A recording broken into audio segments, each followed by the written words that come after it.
हम मिलकर इतना हंसे बोले। ऐसा नहीं कहा कि एक ही दिन में सब कुछ ठीक हो जाएगा। फूल लाए मैं उसके लिए, लेकिन उसने गुलदान में रखना भी गवारा नहीं किया।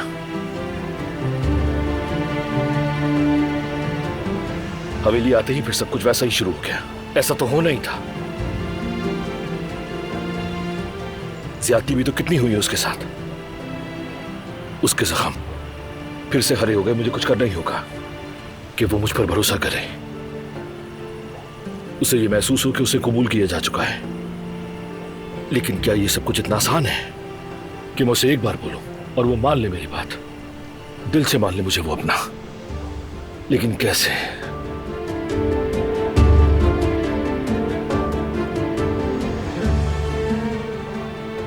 याद आया, बाबा। असल में तो बाबा को माफी मांगनी है उससे। हसन आका ने जो कुछ भी किया वो सबके सामने है। बाबा को उससे माफी मांगनी ही होगी। फिर बाकी चीजें मैं बाद में खुद संभाल लूंगा।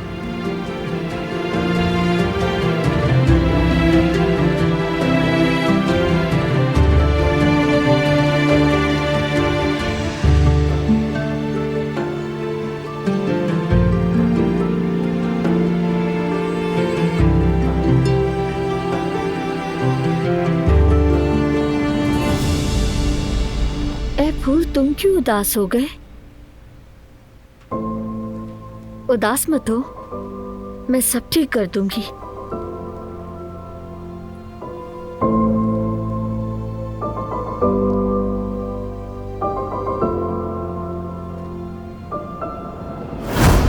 मैंने कह दिया कि तुम्हें फरहाद के साथ नहीं देखना तो बस नहीं देखना।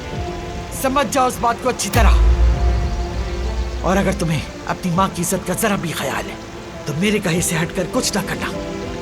एक भी लफ्ज दोबारा सुनने की नौबत आई तो तुम्हारी माँ को और तुम दोनों को इस घर से बाहर निकाल दूंगी।